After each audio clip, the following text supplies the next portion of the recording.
Hello dear students, welcome to civil services Gurukul. अगर आपने अभी ये चैनल सब्सक्राइब नहीं किया है तो जल्दी से जल्दी आपको सब्सक्राइब करना है एंड लेक्चर को शेयर भी करना है। चलिए स्टार्ट करते हैं। अभी जो बच्चे क्लासेस लगा रहे थे, हमने जहाँ छोड़ा था तो वहाँ तक हमें रिवाइज करना है। लास्ट जो हमारा था क्विट इंडिया मूवमेंट को हमने कंप्लीट कर लिया था। तो अभी हम वर्ल्ड वॉर 2 जब स्टार्ट होती है एंड क्विट इंडिया मूवमेंट तक जो भी हुआ है वो सारे एक बार रिवाइज कर लेते हैं।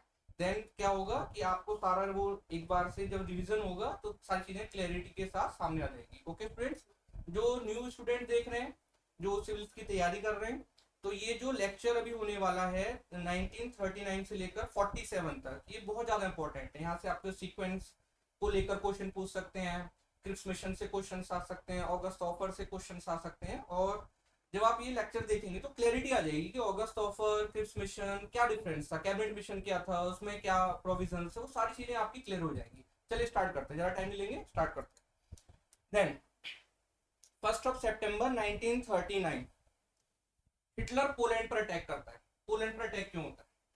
हिटलर ने एक डिमांड की पोलैंड से। उसने डिमांड की कि मुझे जर्मनी को कनेक्ट करना है, East Germany and West Germany. अभी कनेक्ट क्यों करना है, वाई? देन स्टूडेंट आपको याद रखना है, वर्ल्ड वॉर 1 के बाद जो ट्रीटी हुई है, ट्रीटी ऑफ वॉर्साय, उसमें एक प्रोविजन था। उस प्रोविजन के अंडर में आप ये देख रहे हैं मैप, तो उसमें आप देखेंगे पोलैंड को क्रिएट किया गया एंड पोलैंड को एक पोर्ट दिया गया था। इस पोर्ट का नाम है पोर्ट ऑफ डेंजिक। इस पोर्ट तक जाने के लिए एक कॉरिडोर प्रोवाइड किया गया था पोलैंड को एंड ये बोला गया था कि जो डेंजिक पोर्ट है ये इंटरनेशनल पोर्ट है, बट एक्चुअल में ये पोलैंड को प्रोवाइड किया गया था एंड एक कॉरिडोर दे दिया। इस कॉरिडोर ने जर्मनी को दो पार्ट में डिवाइड कर दिया, जर्मनी ईस्ट प्रशिया या East Germany and West Germany. अब हिटलर ये डिमांड करता है कि भाई मुझे जो जर्मनी दो पार्ट में आपने डिवाइड कर दिया तो मुझे रेल एंड रोड नेटवर्क चाहिए और मुझे ये दोनों पार्ट कनेक्ट करने। अब पोलैंड जो है स्टूडेंट को मना कर देता है। आप सरप्राइज करेंगे, छोटा सा कंट्री, टाइनी कंट्री, ये मना कैसे कर? इसके पीछे है ब्रिटेन एंड फ्रांस। ब्रिटेन और फ्रांस ने पोलैंड से कह दिया था कि अगर हिटलर आपसे कोई डिमांड करता है तो आपको मना कर देना। ऐसा क्यों हुआ? बाय बिकॉज स्टूडेंट्स, हिटलर इससे पहले whole of Austria and whole of Czechoslovakia annex कर चुका था। चेकोस्लोवाकिया का अगर हम केस देखते हैं तो उसने सुडेटन लैंड की जो डिमांड की थी वो मान ली गई थी, बट उसके बाद उसने पूरा चेकोस्लोवाकिया अनेक्स कर लिया था।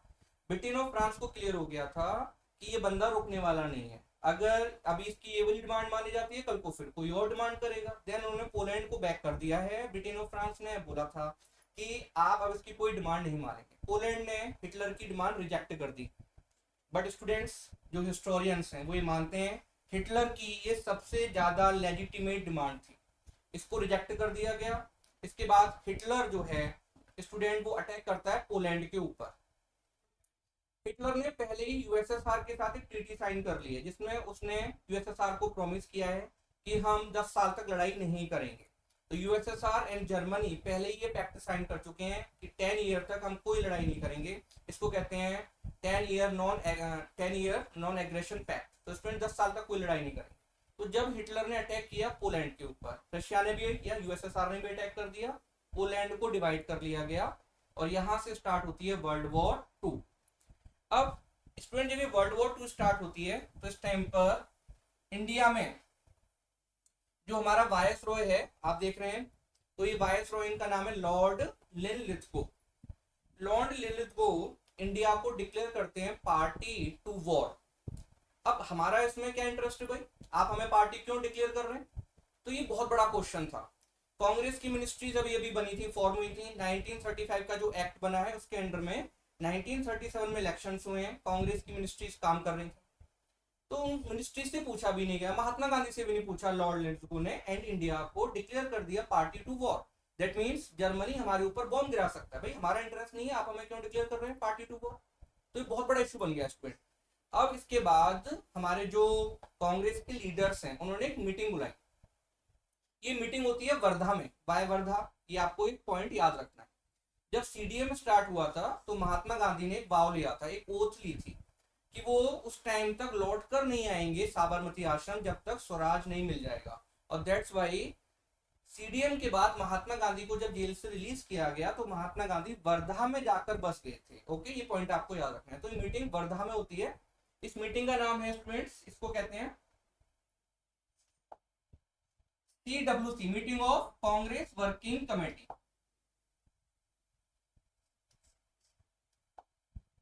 Meeting of Congress working committee.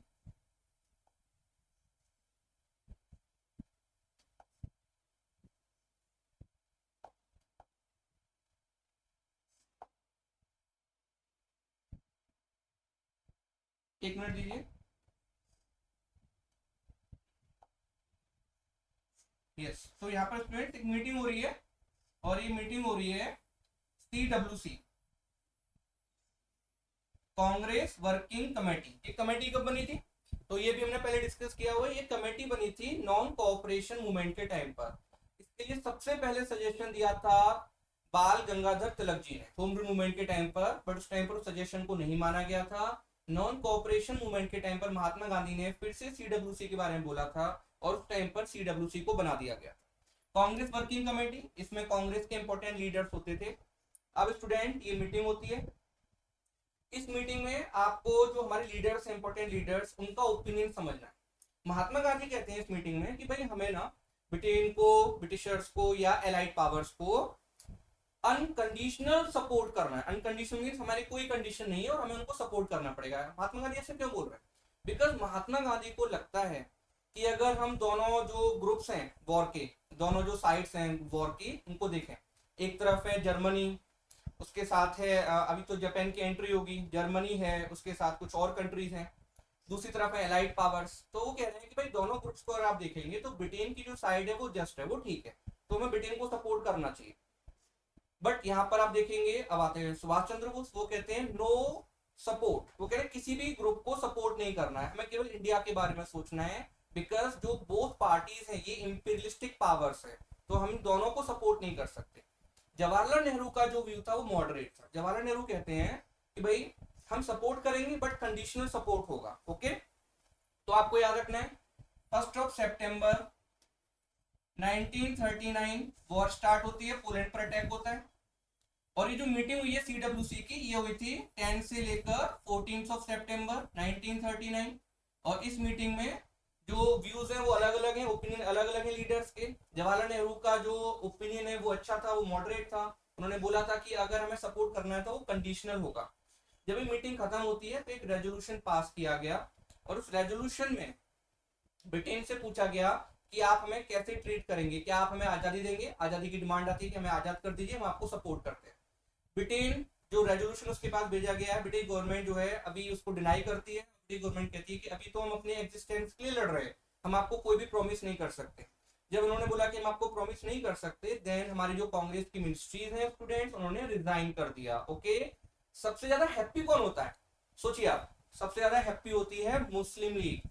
और यहाँ पर मोहम्मद अली जिन्ना एंड मुस्लिम लीग इसको सेलिब्रेट करते हैं लाइक डिलीवरेंस डे, कि भाई हमें मुक्ति मिल गई कांग्रेस की मिनिस्ट्री से, क्योंकि सबसे ज्यादा परेशान तो मुस्लिम लीग हो रही थी। उसकी बहुत बुरी हार हुई थी 1937 के इलेक्शंस में।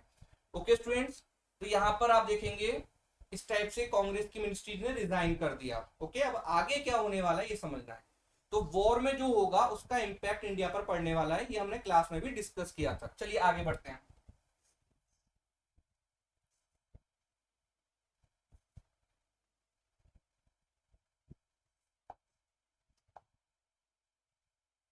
यस,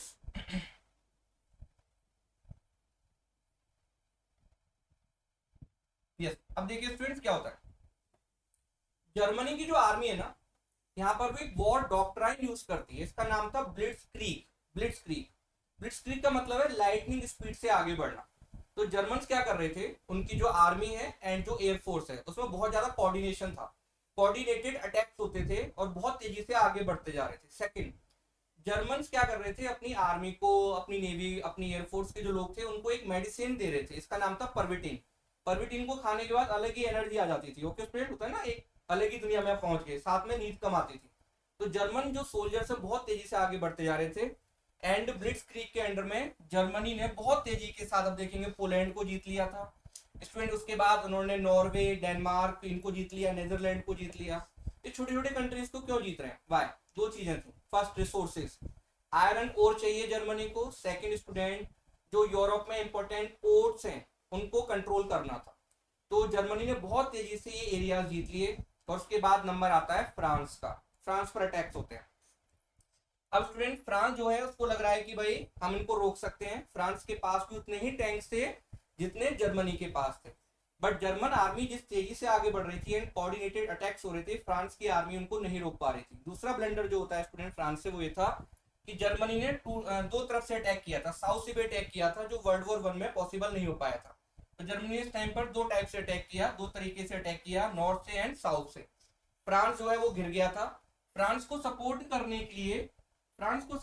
के लिए स्टूडेंट्स यहाँ पर आप देखेंगे तो फ्रांस को सपोर्ट करने के लिए ब्रिटेन ने अपने सोल्जर्स को भेज दिया था। ओके, तो ब्रिटेन ने यहाँ से सोल्जर्स को भेजा हुआ है। अब इधर से अटैक्स हो रहे हैं, इधर से अटैक्स हो रहे हैं, इधर अब जो है फ्रांस घिरा हुआ है। इस टाइम पर जर्मन आर्मी बहुत तेजी से पेरिस की तरफ बढ़ती है। फ्रांस की जो आर्मी है वो पेरिस को छोड़ देती है, लड़ाई नहीं करती। वाई? तो ये बड़ा इंटरेस्टिंग फैक्ट है।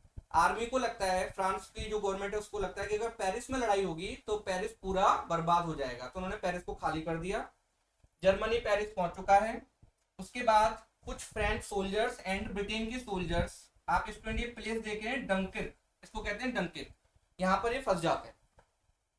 अगर ब्रिटेन इन सोल्जर्स को यहाँ से रेस्क्यू नहीं कर पाता है, देन ब्रिटेन आगे नहीं लड़ सकता, तो इनको रेस्क्यू करना मस्ट था। इस टाइम पर ब्रिटेन का जो प्राइम मिनिस्टर है वो चेंज होता है, और अब ब्रिटेन के प्राइम मिनिस्टर एक ऐसा बंदा बनता है जो सुबह उठता था 12 बजे और उठकर बियर पीता था। इसका नाम है विंस्टन चर्चिल, और महात्मा गांधी से इसके पंगे रहते हैं। ओके स्टूडेंट्स, तो यहाँ पर विंस्टन चर्चिल प्राइम मिनिस्टर बनते हैं, और प्राइम मिनिस्टर बनने के बाद ये वॉर को ही चेंज कर देता है। अब देखिए आगे, तो स्टूडेंट डंकिर्क में सोल्जर्स फंसे हुए हैं ब्रिटेन के। चर्चिल यहां से इनको रेस्क्यू कराता है, ब्रिटेन के लोगों से अपील करता है कि भाई जिसके पास बोट है, याट वगैरह है, वो यहाँ से इनको रेस्क्यू करिए। साथ में नेवी जो है वो भी इनको रेस्क्यू करती है। किस्मत ने भी साथ दिया और ये यहाँ से रेस्क्यू कर लेते हैं अपने सोल्जर्स को। अब स्टूडेंट फ्रांस सरेंडर कर चुका था। जून 1940 फ्रांस सरेंडर कर चुका है। यूरोप जर्मनी के कंट्रोल में है। ओनली एक कंट्री है बचा हुआ है जो जर्मनी को रोक सकता है, वो है ब्रिटेन। ब्रिटेन के साथ एक अच्छी बात है कि वो है आइलैंड कंट्री, आइलैंड नेशन। अगर जर्मनी को उस पर अटैक करना है तो ये पॉसिबल है, या तो आपको इंग्लिश चैनल को क्रॉस करना पड़ेगा। ठीक है, इंग्लिश चैनल को क्रॉस करके आप अटैक कर सकते हैं, ब्रिटिश नेवी आपको ये अलाउ नहीं करेगी। सेकंड, आप एयरफोर्स के थ्रू अटैक कर सकते हैं। जब इन्होंने फ्रांस को जीत लिया है, स्टूडेंट आपको याद रखना, जब इन्होंने फ्रांस को जीत लिया है तो जर्मन्स को ये एडवांटेज हुआ कि अब यहाँ से जो एयरक्राफ्ट हैं जर्मनी के वो फ्लाई कर सकते हैं, उनका फ्यूल खत्म नहीं होगा, और ये ब्रिटेन पर जाकर अटैक कर सकते हैं। तो यहाँ पर जुलाई 1940 अब एक बैटल स्टार्ट होती है। इस बैटल का नाम आपको याद रखना है, इसको कहते हैं बैटल ऑफ लंदन। इसका अदर नेम है battle of Britain. July 1940 battle of Britain या बैटल ऑफ लंदन। लुफ्तवते जो जर्मनी की एयरफोर्स है वो डेली अटैक्स करती है ब्रिटेन के ऊपर, लंदन को बर्बाद कर रही है। दूसरी तरफ रॉयल एयरफोर्स ऑफ ब्रिटेन वो इन अटैक्स को रोक रही थी। स्टूडेंट दोनों तरफ से लड़ाई हो रही है, डॉग फाइट्स हो रही थी। डॉग फाइट क्या होती है? जब दो फाइटर आपस में लड़ते हैं उसको डॉग फाइट बोलते हैं।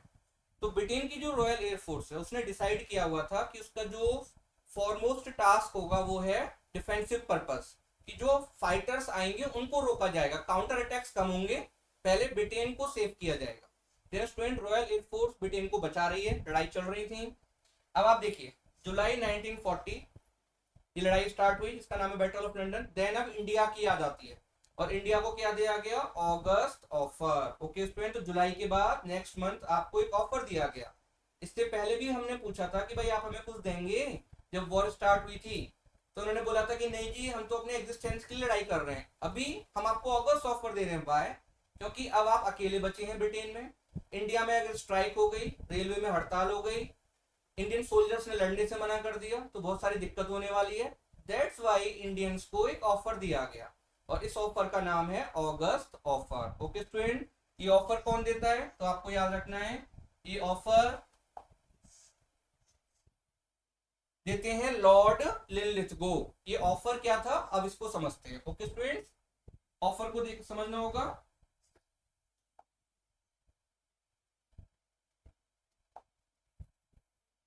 यस, अगस्त ऑफर। अगस्त 1940। इस अगस्त ऑफर के अंडर में ब्रिटेन अपने वॉर ऑब्जेक्टिव्स को डिफाइन करता है। पहले भी पूछा था डिफाइन कर दीजिए, नहीं करता है, बट अब करता है डिफाइन। तो इसमें क्या था स्टूडेंट, क्या ऑफर था? फर्स्ट पॉइंट, लॉर्ड लिनिथ्गो कहते हैं कि जो गवर्नर जनरल है उसकी जो एग्जीक्यूटिव काउंसिल है उसमें हम ज्यादा से ज्यादा इंडियंस को ले लेते हैं। दैट मीन्स सेंटर में हम इंडियंस को पावर दे देते हैं, मतलब ज्यादा पावर दे देते हैं। जो पहले आपके पास पावर है सेंटर में, उससे ज्यादा पावर आपको हम सेंटर में दे देते हैं। ठीक है, फर्स्ट पॉइंट। सेकंड पॉइंट, इन्होंने बोला एक वॉर एडवाइजरी काउंसिल बनाते हैं। वॉर एडवाइजरी काउंसिल, ओके, आपको याद रखना है पॉइंट, वॉर एडवाइजरी काउंसिल। इसमें इंडियंस होंगे एंड कुछ ब्रिटिश गवर्नमेंट के लोग होंगे। ठीक है, तो एक वॉर एडवाइजरी काउंसिल बनाई जाएगी और ये वॉर एडवाइजरी काउंसिल ब्रिटेन को सपोर्ट करेगी उसके वॉर एफर्ट्स में। Okay student, third point. ठीक है, सेकंड पॉइंट मैंने लिख दिया बट ये थर्ड पॉइंट आ गया, सॉरी। थर्ड पॉइंट क्या कहता है स्टूडेंट? थर्ड पॉइंट ये था कि जब वॉर खत्म हो जाएगी, after the end of war, एक कॉन्स्टिट्यूएंट असेंबली बनाई जाएगी और ये कॉन्स्टिट्यूएंट असेंबली जो होगी इसमें मेनली इंडियंस होंगे। कुछ वर्ड्स को आपको समझना है। First, mainly Indian, that means Britishers हो सकते हैं क्योंकि वर्ड सोलली नहीं था। और Cripps mission and August offer में डिफरेंस भी था। क्रिप्स मिशन में जो वर्ड यूज किया गया था दैट वाज सोलली, और इधर जो वर्ड यूज हुआ है मेनली या प्राइमरीली। तो यहाँ पर स्टूडेंट प्राइमरीली इंडियंस होंगे। ये जो कॉन्स्टिट्यूएंट असेंबली बनेगी ये इंडिया के लिए एक नया कॉन्स्टिट्यूशन बनाएगी। अब ब्रिटिश गवर्नमेंट कहती है कि भाई जो नया कॉन्स्टिट्यूशन बनेगा उसको हम कुछ कंडीशंस के साथ मान लेंगे। क्या कंडीशन होंगी? तो फर्स्ट उन्होंने बोला जो नया कॉन्स्टिट्यूशन बनेगा उसमें हम देखेंगे कि आपने माइनॉरिटी को क्या राइट दिए हैं।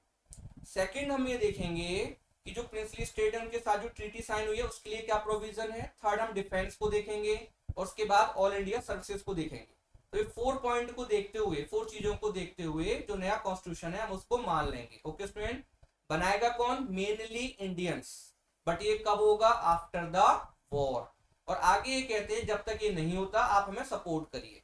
ओके स्टूडेंट, तो ये था अगस्त ऑफर, ये हमें दिया गया। एक्चुअल में इनडायरेक्टली अगस्त ऑफर हमें दे रहा है क्या? तो आपको याद रखना है ये दे रहा है हमें डोमिनियन स्टेटस। ये हमें अभी भी आजादी नहीं दे रहा है, ये सॉवरेनिटी की बात नहीं कर रहा था, तो हमें भी अभी भी ये डोमेन स्टेटस दे रहा था। जवाहरलाल नेहरू ने इसको रिजेक्ट कर दिया। उन्होंने बोला कि अब तो ये बहुत पुरानी चीज हो गई है डोमेन स्टेटस, अभी आप कुछ नई बात बताइए। और महात्मा गांधी ने बोला कि जो ये अगस्त ऑफर जब आया तो उसने जो गल्फ है ना between Indians and British government, ये और ज्यादा बड़ी कर दी है। गल्फ मतलब जो गल्फ है, जो खाई है वो और ज्यादा बड़ी होगी। तो इस टाइप से स्टूडेंट अगस्त ऑफर को हमने रिजेक्ट कर दिया है। अब आगे क्या होगा वो समझिए। तो अब वॉर में जो होने वाला है उसका इम्पैक्ट फिर से इंडिया पर पड़ने वाला है। वॉर में क्या होने वाला है देन स्टूडेंट, पहले आपको याद रखना है जब ये इसको भी डिस्कस कर लेते हैं। जब ये अगस्त ऑफर रिजेक्ट होता है तो महात्मा गांधी को लगता है एकदम से चुप भी नहीं रहना है, तो महात्मा गांधी एक मूवमेंट लॉन्च करते हैं। ये छोटा मूवमेंट था, बहुत बड़ा मूवमेंट नहीं था। इस मूवमेंट का नाम है इंडिविजुअल सत्याग्रह। देखिए होता ये है कि जब वॉर स्टार्ट होती थी ना स्टूडेंट्स, तो Britishers defence of India act बनाते थे। जैसे प्रेजेंट में क्या होता है, आज की डेट में आजादी के बाद हमारी लड़ाई होती है चाइना से, पाकिस्तान से हो चुकी है, तो हम उस टाइम पर इमरजेंसी लगाते हैं। ब्रिटिशर्स क्या करते थे? डिफेंस ऑफ इंडिया एक्ट बनाते थे और डिफेंस ऑफ इंडिया एक्ट के अंडर में जो सिविल लिबर्टीज हैं उनको खत्म कर देते थे। तो यहाँ पर क्या हो रहा है कि वॉर जब स्टार्ट हुई तो उन्होंने बहुत सारे ऐसे लॉ बना दिए थे जिससे आपकी जो फ्रीडम है ना वो इन्होंने कर्टेल कर दिया है। आप अच्छे से बोल नहीं सकते, मतलब अपना ओपिनियन नहीं दे सकते, आपको अरेस्ट कर सकते हैं। आप वॉर के बारे में ज्यादा कुछ नहीं कह सकते, आपको अरेस्ट कर सकते हैं। तो इस टाइप से यहाँ पर ही चीजें चल रही थी। तो महात्मा गांधी इसको भी अपोज करना चाह रहे हैं और दैट्स व्हाई इन्होंने इंडिविजुअल सत्याग्रह स्टार्ट किया था। वैसे इसके 3 ऑब्जेक्टिव थे, आपको याद रखना। फर्स्ट ऑब्जेक्टिव था इंडिविजुअल सत्याग्रह का जो स्टार्ट हुआ था अक्टूबर 1940 में। पहला ऑब्जेक्टिव था वर्ल्ड को ये बताना कि हम अपनी विल से, अपनी मर्जी से पार्टिसिपेट नहीं कर रहे हैं वॉर में। सेकंड ऑब्जेक्टिव ब्रिटिश गवर्नमेंट को वार्न करना, हमारी डिमांड्स को मान लीजिए अदरवाइज नेक्स्ट मूवमेंट बड़ा होगा। और थर्ड ऑब्जेक्टिव था इंडियंस को रेडी करना कि अभी तो ये छोटा सा मूवमेंट है, इसके बाद जो मूवमेंट आएगा वो बड़ा मूवमेंट होगा, तो आप रेडी रहिए। तो 3 मेन ऑब्जेक्टिव थे। इन ऑब्जेक्टिव्स को लेकर महात्मा गांधी इसको लॉन्च करते हैं, इसका नाम है इंडिविजुअल सत्याग्रह। अब आपको यहाँ पर सत्याग्रही याद रखने हैं, ठीक है। पहला सत्याग्रही जो है ये है आचार्य विनोबा भावे, आप देख सकते हैं स्टूडेंट। तो ये आचार्य विनोबा भावे, ये बहुत ज्यादा फेमस भी हैं, इन्होंने मूवमेंट चलाए हुए हैं ग्रामदान एंड भूदान। अगर इनके बारे में नहीं पता है तो प्लीज आप एक बार इसको देखिए कि ग्रामदान मूवमेंट क्या था, भूदान मूवमेंट क्या था।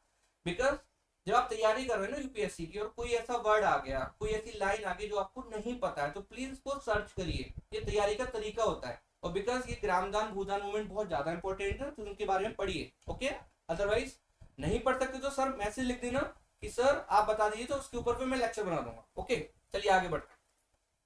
तो आचार्य विनोबा भावे ये बहुत ज्यादा फेमस हैं। आचार्य विनोबा भावे फर्स्ट रेसिपिएंट हैं रमन मैग्सेसे अवार्ड के। रमन मैग्सेसे अवार्ड कौन देता है स्टूडेंट? ये देता है फिलीपींस।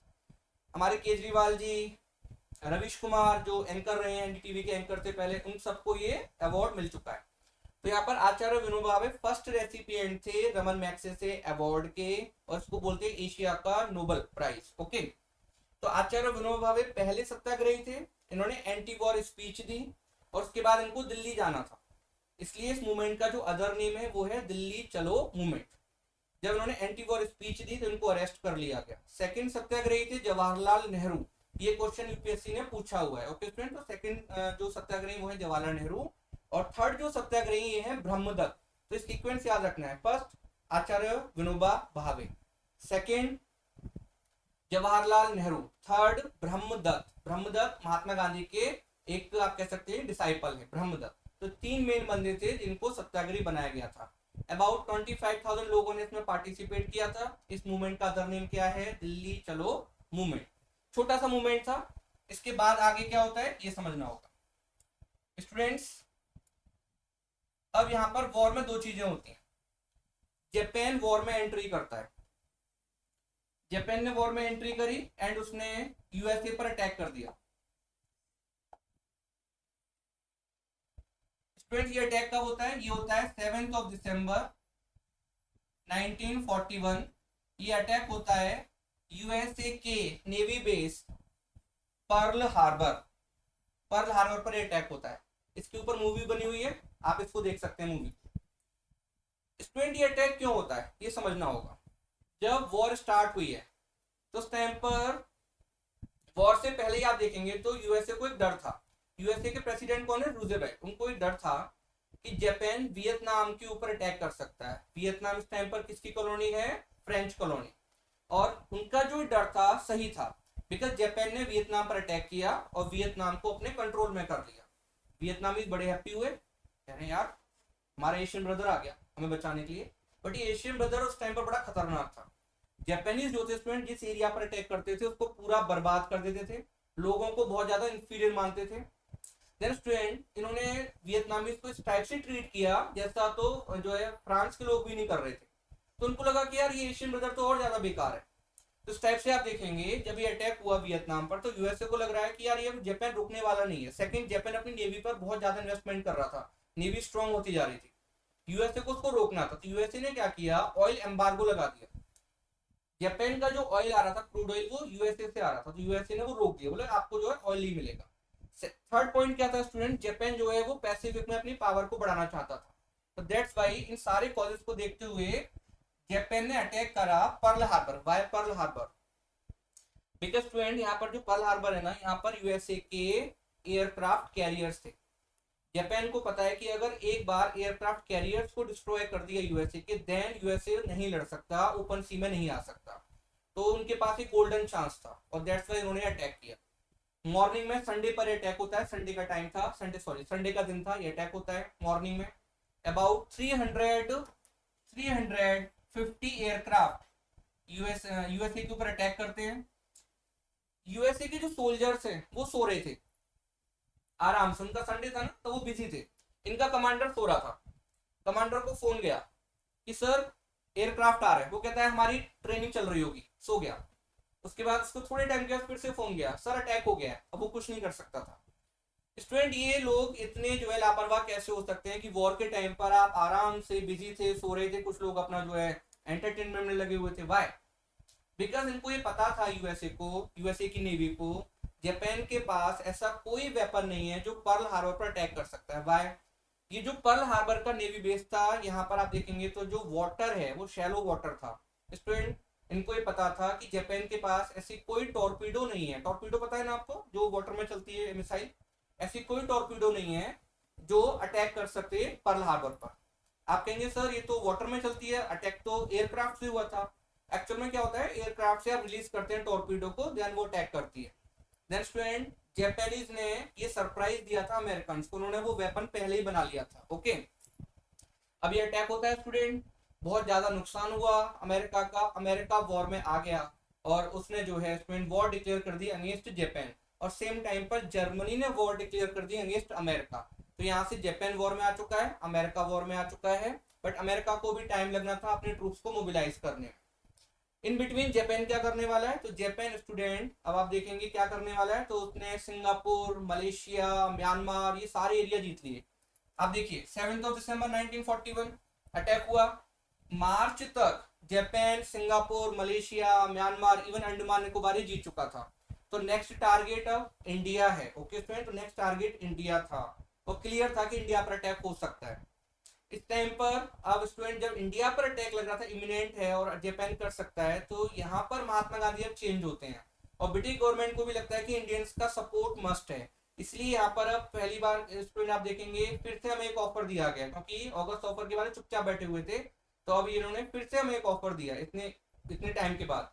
और अब इन्होंने एक मिशन भेजा इंडिया, इसका नाम था क्रिप्स मिशन। ओके स्टूडेंट, ये मिशन कब आता है इंडिया, मार्च 1942 क्रिप्स मिशन इंडिया आता है। यस, ये देखिए स्टूडेंट, ये है स्टैफोर्ड क्रिप्स महात्मा गांधी के साथ। तो ये क्रिप्स आते हैं इंडिया, इन्होंने हमें एक ऑफर दिया।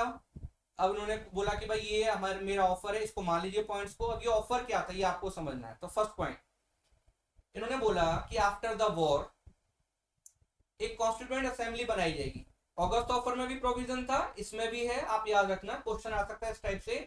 कॉन्स्टिट्यूएंट असेंबली की बात किस किस में हुई थी, तो आपको याद रखना है अगस्त ऑफर, क्रिप्स मिशन और उसके बाद कैबिनेट मिशन प्लान। बनी किसके अंडर में थी, कैबिनेट मिशन प्लान, ये पॉइंट याद रखना। तो यहाँ पर स्टूडेंट स्टैफोर्ड क्रिप्स कहता है आफ्टर द वॉर हम एक कॉन्स्टिट्यूएंट असेंबली बनाएंगे जिसमें सोलली इंडियंस होंगे। ये कॉन्स्टिट्यूएंट असेंबली इंडिया के लिए नया कॉन्स्टिट्यूशन बनाएगी। ओके स्टूडेंट, समझने का ट्राई करिए, नया कॉन्स्टिट्यूशन बनेगा और इस कॉन्स्टिट्यूशन में कौन होंगे, इंडियंस। तो इंडियंस जो है अपने लिए नया कॉन्स्टिट्यूशन बनाएंगे। दैट मींस अगस्त ऑफर में आपने बोला प्राइमरीली इंडियंस होंगे, अभी आपने बोला सोलली इंडियंस होंगे, तो आप एक स्टेप आगे बढ़ गए, नो डाउट। नेक्स्ट इन्होंने बोला कि जो नया कॉन्स्टिट्यूशन बनेगा उसको हम दो कंडीशंस के साथ एक्सेप्ट करेंगे। पहली कंडीशन क्या होगी, देन स्टूडेंट इन्होंने बोला फर्स्ट कंडीशन ये होगी, अगर कोई प्रोविंस, इस टाइम तक कितनी प्रोविंस है इंडिया में, 11 प्रोविंस। आपको ये समझना होगा स्टूडेंट, जब ब्रिटिशर्स हमें रूल करते थे तो इंडिया का कुछ पार्ट ऐसा था जो डायरेक्ट कंट्रोल में था ब्रिटिशर्स के, इसको हम कहते थे ब्रिटिश प्रोविंसेस। ओके, तो आपको याद रखना है, एक बार इसको समझ लेते हैं फिर आगे बढ़ेंगे। यस, तो देखिए जब ब्रिटिशर्स हमें रूल करते थे तो फर्स्ट पार्ट क्या था, ब्रिटिश प्रोविंसेस। 1935 का जो एक्ट बनता है, 1935 के एक्ट तक आते आते हमारे पास कितनी प्रोविंसेस हैं, 11। ओके, कौन कौन सी प्रोविंसेस हैं, बंगाल, मद्रास, बॉम्बे, असम, उड़ीसा, बिहार, यूपी, सीपी और उसके बाद स्टूडेंट सिंध, NWFP। ओके, तो 11 प्रोविंस थी हमारे पास। तो यहाँ पर ये कह रहे हैं कि जो भी प्रोविंस नए कॉन्स्टिट्यूशन को मानने के लिए रेडी नहीं है, हम उसके ऊपर इम्पोज नहीं करेंगे नया constitution. That means Mohammad Ali Jinnah, Muslim League, उनकी मेजोरिटी कहां पर है, मुस्लिम लीग को लगता है कि जहां जहां मुस्लिम मेजोरिटी है, कौन कौन सी ऐसी प्रोविंसेस है जहां पर मुस्लिम मेजोरिटी में थे, बंगाल, पंजाब, NWFP एंड सिंध। असम का एक पार्ट था सिलहट वाला, वहां पर भी मुस्लिम मेजोरिटी में थे। तो अगर ये प्रोविंस मानने से मना कर देती हैं कि जो नया कॉन्स्टिट्यूशन है हम नहीं मानेंगे, तो उनके ऊपर इम्पोज नहीं किया जाएगा और ये प्रोविंसेस अपना नया कॉन्स्टिट्यूशन, अलग से कॉन्स्टिट्यूशन बना सकती थी और अलग से यूनियन बना सकती थी। दैट मीन्स आप हमें एक पाकिस्तान नहीं दे रहे थे, सिंगल पाकिस्तान नहीं दे रहे थे, आप हमें बहुत सारे पाकिस्तान देने की बात कर रहे थे। सेकंड उन्होंने बोला कि जो नया कॉन्स्टिट्यूशन होगा उसमें हम दो चीजों को देखेंगे, किस किस को देखेंगे जी, तो फर्स्ट उन्होंने बोला हम देखेंगे माइनॉरिटी राइट्स। अब माइनॉरिटी किस टाइप से होंगी स्टूडेंट, तो एक है रिलीजियस माइनॉरिटी और दूसरी है रेशियल माइनॉरिटी। आज की डेट में जो हमारा कॉन्स्टिट्यूशन है वो बात करता है किसकी, linguistic minority and religious minority, but ये बात कर रही थी religious minority and racial minority. Okay, तो उनके हम राइट्स को देखेंगे और उसके बाद हम इस कॉन्स्टिट्यूशन को मान लेंगे। ओके स्टूडेंट, ये आपको याद रखना है। तो इस टाइप से उन्होंने बोला कि देखिए जब तक कॉन्स्टिट्यूशन नहीं बन जाता, गवर्नर जनरल की जो पावर है वो तो इंटैक्ट रहेगी। ओके, उसकी पावर इंटैक्ट रहेगी। तो अब जो है आप देखिए समझिए इसको, उन्होंने बोला कि लाइक कॉन्स्टिट्यूंट असेंबली बनाएंगे, कब बनाएंगे भाई, पूछा तो बनाएंगे आफ्टर द वॉर। ओके जी ठीक है, आप हमें पावर कब देंगे, आफ्टर द वॉर। मतलब सारी चीजें तो आप वॉर के बाद करने वाले थे। आपका पता नहीं है, आप तो हार रहे हैं सिंगापुर में, आप हार रहे हैं मलेशिया में, जिसको हम पहले मलाया पेनिनसुला बोलते थे, आप हार रहे हैं जो है अंडमान निकोबार से भाग गए हैं आप जो है हार रहे हैं बर्मा में, जिसको आज के डेट में हम म्यांमार कहते हैं। तो आपका तो पता नहीं है और आप हमें बोल रहे थे ये कर देंगे वो कर देंगे। तो दैट्स वाई महात्मा गांधी ने क्रिप्स मिशन को बोला पोस्ट डेटेड चेक, और जवाहरलाल नेहरू ने ऐड कर दिया एक ऐसी बैंक हमें पोस्ट डेटेड चेक दे रही है जो खुद फेल होने वाली है। ओके स्टूडेंट, तो बड़ा इंटरेस्टिंग रहा है। अब इसके बाद महात्मा गांधी चुप बैठने वाले नहीं है और महात्मा गांधी अब एक मूवमेंट लॉन्च करने वाले थे। और इस मूवमेंट का क्या नाम रहेगा स्टूडेंट, आपको पता है, आप आंसर कर सकते हैं, क्विट इंडिया मूवमेंट, भारत छोड़ो आंदोलन। जो महात्मा गांधी 1939 में कह रहे थे अनकंडीशनल सपोर्ट टू ब्रिटिश, वो महात्मा गांधी 3 इयर्स के बाद कह रहे हैं प्लीज क्विट इंडिया, आप इंडिया से चले जाइए। वाई, क्योंकि महात्मा गांधी को लगता है जापान इसलिए अटैक कर रहा है इंडिया के ऊपर बिकॉज ब्रिटिश गवर्नमेंट यहाँ बैठी हुई है, और अगर ब्रिटेन इंडिया से चला जाता है तो हम जापान के साथ फिर ट्रीटी साइन कर सकते हैं, हम उनके साथ डील कर सकते हैं, हम खुद से डील करेंगे। तो स्टूडेंट यहाँ पर महात्मा गांधी अब चुप बैठने के मूड में नहीं है और महात्मा गांधी अब एक बहुत बड़ा मूवमेंट लॉन्च करने वाले हैं, और इस मूवमेंट का नाम क्या होगा, quit India movement. Okay student, तो ये यहाँ से क्विट इंडिया मूवमेंट से फिर हम कल डिस्कस करेंगे आगे। तो आपके जो नोट्स अभी तक बन चुके हैं, जो हमारी क्लासरूम में हमने नोट्स बनाए थे वो प्रॉपर यहाँ तक बन चुके हैं, may be quit India movement भी हमारा हो चुका है। उसके आगे के जो नोट्स हैं उसके लिए हम आपको पीडीएफ फाइल प्रोवाइड कर देंगे। ओके स्टूडेंट्स, तो आपको ये सारे टॉपिक्स जो है अच्छे से समझने हैं। 1939 से 47 का जो पीरियड है बहुत इंटरेस्टिंग है, और आपको एक बात समझ में आएगी कि जो हमें आजादी मिली है उसमें एक रोल जो रहा है वो वायलेंस का भी रहा है। ओके, तो आपको ये चीजें क्लियर होंगी। 47 तक का जो पीरियड है बहुत इंटरेस्टिंग रहने वाला है, और एक पूरी साइकिल घूमने वाली है। इस साइकिल बहुत तेजी से घूमेगी और इंडिया को अब आजादी मिलने वाली है। Okay students, thank you very much.